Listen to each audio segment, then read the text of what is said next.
안녕하십니까? 이상원 교수입니다. 오늘은 사도행전 강의 쉬운 한 번째 시간 사도행전 18장 23절에서 28절까지 제3차 선교 여행 첫 번째 시간 아볼로라는 인물에 대해서 같이 살펴보도록 하겠습니다.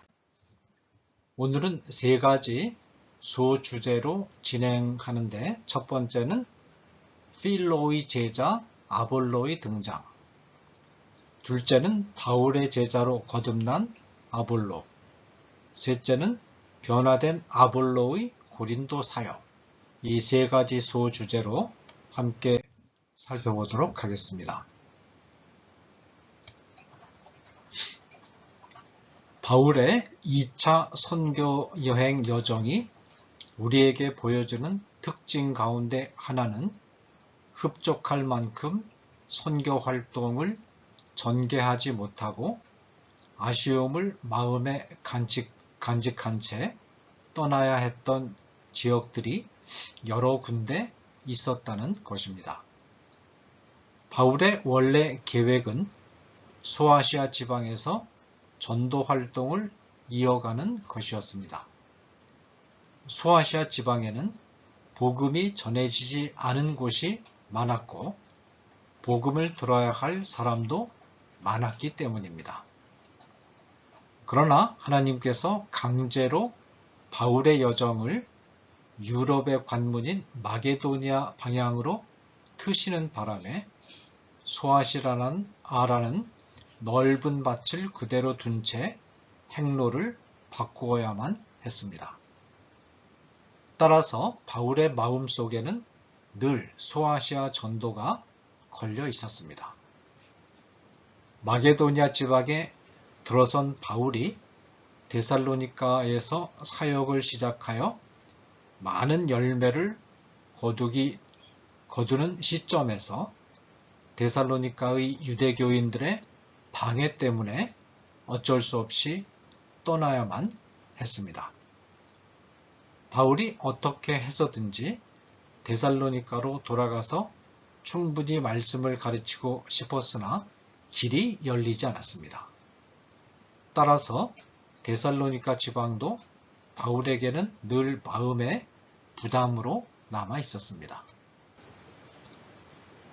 마지막으로 바울이 시리아 안디옥으로 귀환할 때 에베소를 잠깐 들려서 전도 활동을 전개한 일이 있는데 바울의 전도를 들은 성도들이 간절하게 남아서 말씀을 가르쳐 달라는 부탁을 했으나 이 부탁을 거절한 채 시리아의 안디옥으로 귀환한 일이 있었습니다.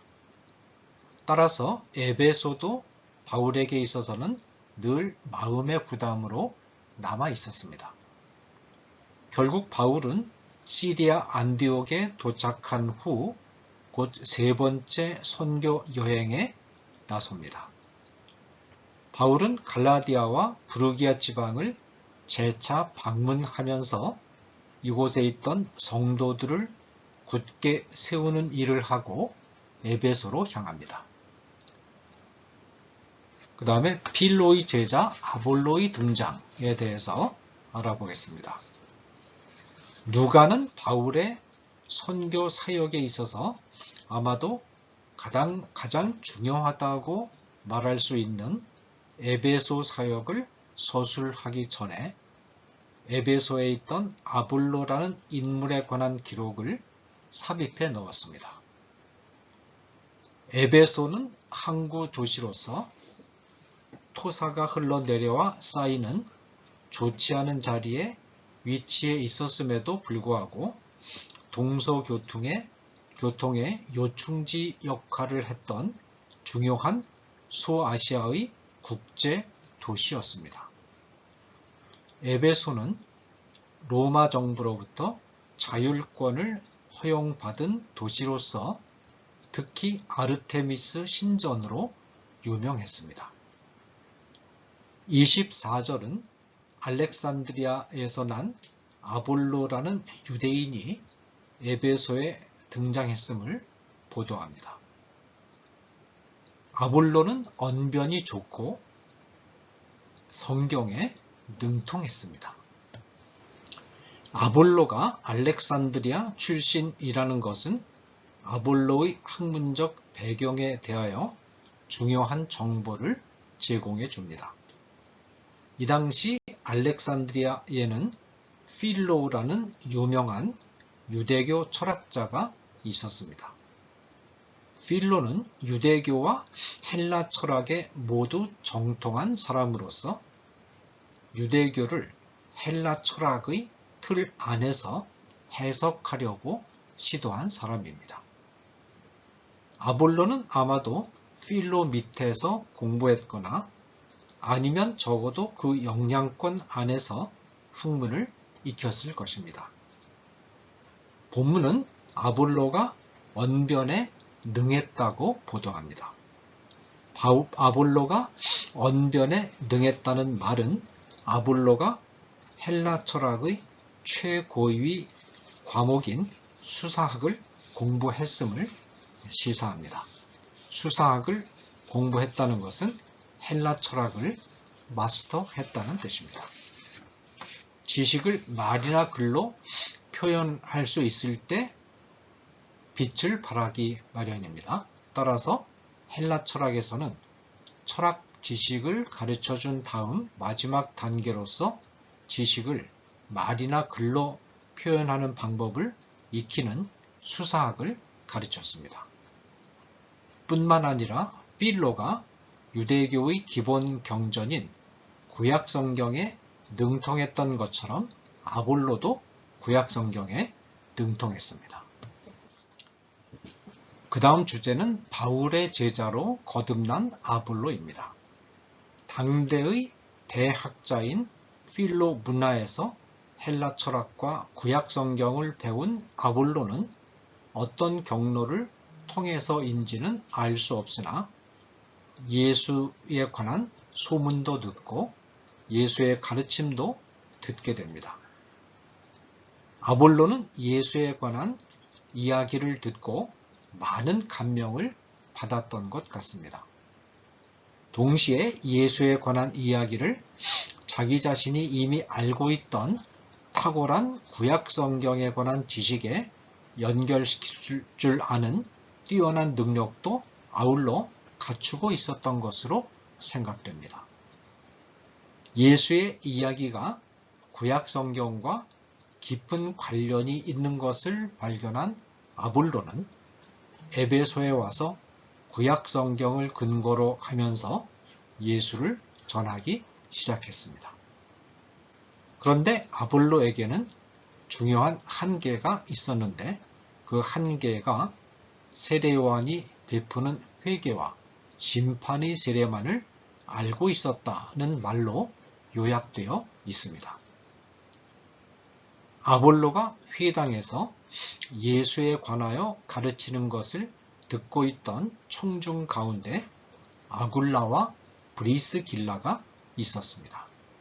26절 아굴라와 브리스길라는 고린도에서 바울과 함께 기거하면서 바울로부터 신앙과 기독교 진리에 관하여 철저하게 가르침과 훈련을 받은 사람들입니다.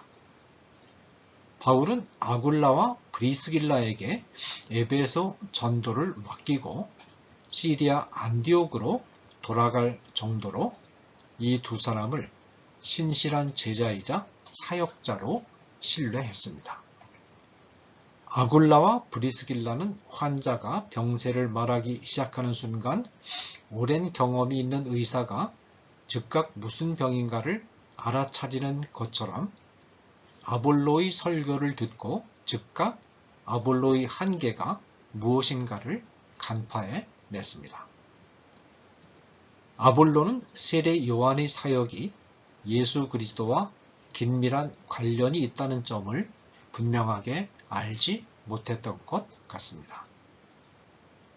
아굴라와 브리스길라 부부는 탁월한 학문과 구약 성경에 관한 지식 그리고 예수에 대한 진지한 관심을 가진 아볼로에게 복음이 정확하게만 소개되면 뛰어난 교회의 지도자가 될 수 있다는 점을 간파해내고 아볼로를 집으로 초청합니다. 그리고는 아볼로에게 복음을 자세히 풀어서 설명해 줍니다. 아볼로가 알렉산드리아의 대학자인 필로 문화에서 배웠다는 것은 그가 당대의 최고 지성인이라는 뜻입니다. 반면에 아굴라와 브리스길라는 천막을 만드는 직업을 가진 평범한 기능공이었습니다. 아볼로는 평범한 기능공인 아굴라와 브리스길라가 초청해서 하나님의 도를 자세히 가르쳐 줄 때 겸손한 태도로 가르침을 받았습니다.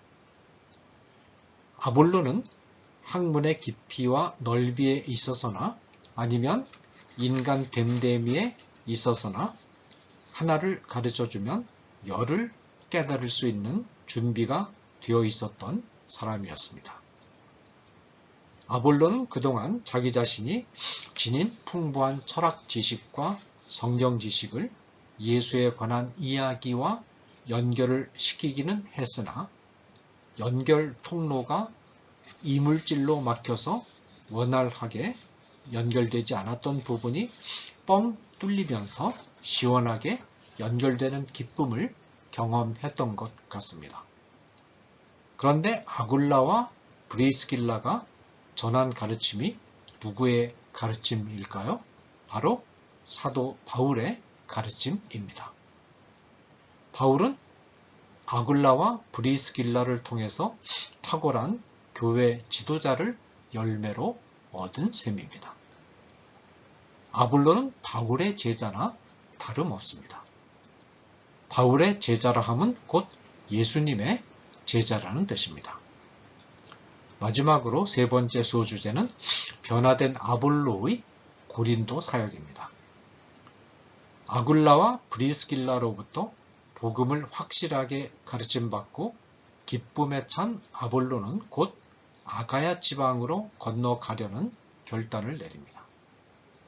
아굴라와 브리스길라는 아볼로가 구약성경뿐만 아니라 헬라 철학과 문화에도 조예가 깊다는 점에 착안하여 아볼로에게 헬라 영역인 아가야 지방으로 가서 말씀을 전하도록 권고를 했던 것 같습니다. 겸손한 아볼로는 이 권고에 순종하여 바로 아가야로 가서 자기가 깨달은 복음을 전했습니다. 27절 아가야 지방의 중심 도시가 고린도입니다. 아볼로가 아가야로 간다는 말은 바울이 털을 닦아놓은 고린도 교회에 바울의 후임 지도자로 간다는 것을 의미합니다. 아굴라와 브리스길라는 아볼로를 지도자로 받아들여서 가르침을 받으라는 편지를 아볼로와 같이 보냅니다. 이렇게 해서 아볼로의 고린도 사역이 시작됩니다. 아굴라와 브리스길라의 조치는 매우 지혜로운 것이었음이 곧 드러납니다. 고린도에 간 아볼로는 은혜로 말미암아 믿은 자들에게 많은 유익을 주었다고 27절은 즉각 보도하는 것을 잊지 않습니다. 아볼로는 은혜가 있는 지도자였습니다. 여기서 우리는 아볼로에게 일어난 중대한 변화를 감지하게 됩니다. 그것이 무엇입니까? 알렉산드리아로부터 에베소로 온 아볼로는 단지 언변이 좋고 성경에 능통한 자였습니다. 그러나 에베소에서 고린도로 간 아볼로는 은혜가 있는 사람으로 평가가 달라지고 있습니다. 아주 중요한 변화입니다. 은혜가 있었다는 말은 이제 자기가 가진 지식이나 경험을 내세우는 사람이 아니라 하나님의 손길에 순종하는 사람, 하나님의 능력과 역사하심에 자기의 모든 것을 복종시킨 사람, 기도하는 사람, 그리고 겸손하게 섬기는 사람이라는 것을 뜻합니다. 아볼로는 변화되었던 것입니다. 사람들이 아볼로를 바라보았을 때 똑똑하고 말 잘하는 사람이라는 평가를 내린 것이 아니라 겸손하고 사랑이 있고 은혜가 넘치는 온유한 사람이라는 평가를 하게 되었다는 것입니다. 그러나 아볼로가 가진 언변과 탁월한 성경 지식이 묻혀버린 것은 결코 아닙니다.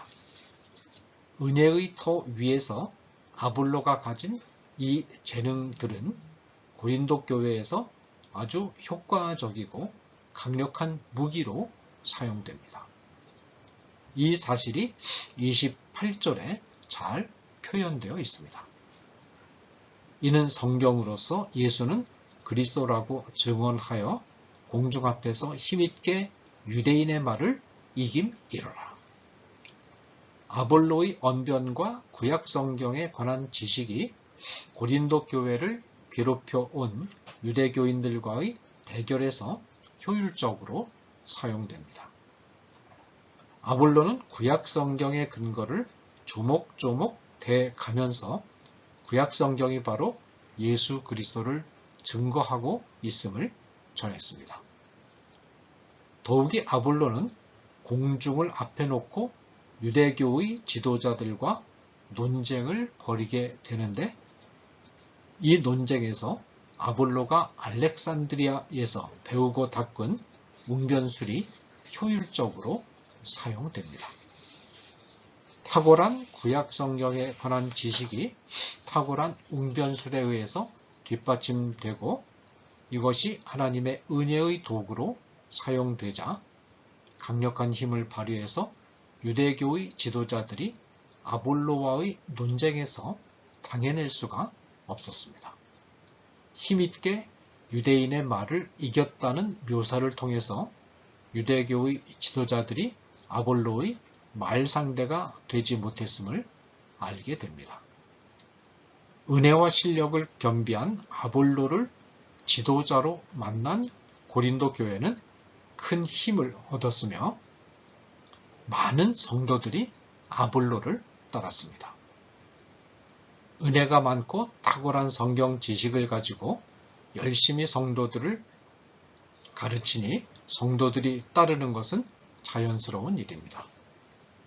고린도 교회 성도들이 아볼로를 만난 것을 기뻐하고 아볼로를 따른 증거는 바울이 에베소에서 고린도 교회를 향하여 쓴 서신인 고린도서에 잘 나타나 있습니다.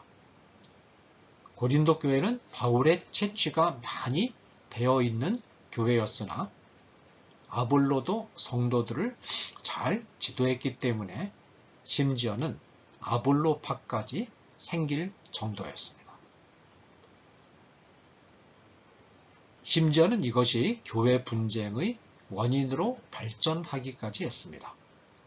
어떤 사람들은 바울파라고 하고 어떤 사람들은 베드로파라고도 하고 또 어떤 사람들은 아볼로파라고도 하고 또 어떤 사람들은 그리스도파라고도 하게 되는 지경에까지 이른 것입니다. 고린도전서 1장 12절. 아볼로가 교회 안에서 힘을 얻게 되자 이전부터 바울을 따르던 성도들 가운데 아볼로와 바울의 관계를 어떻게 보아야 할지 몰라서 혼선이 생기게 된 것입니다. 이 사실을 전해들은 바울은 자신의 입장을 밝힘으로써 교통정리를 해줄 필요를 느꼈습니다.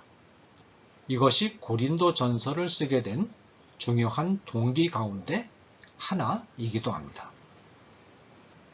바울은 고린도 전서에서 아볼로와 아볼로를 따르는 자들을 비판하지 않았습니다.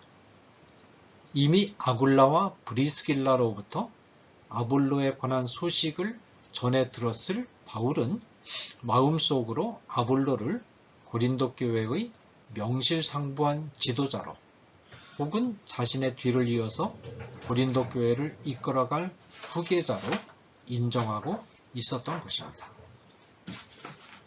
바울은 고린도 교회 교인들의 지나친 열심만을 조금 조절해주면 된다고 생각했습니다. 바울은 다음과 같은 말로써 아볼로의 사역을 전폭적으로 인정해 주었습니다. 나는 심었고 아볼로는 물을 주었으되 하나님께서 자라나게 하셨나니. 고린도전서 3장 6절. 고린도 교회는 바울이 심은 교회였으나 아볼로가 이 교회를 이어받아서 물을 주는 일을 했다는 것입니다. 아볼로의 사역과 바울의 사역이 서로 상반되는 것이 아니라 협동하는 사역이라는 것입니다.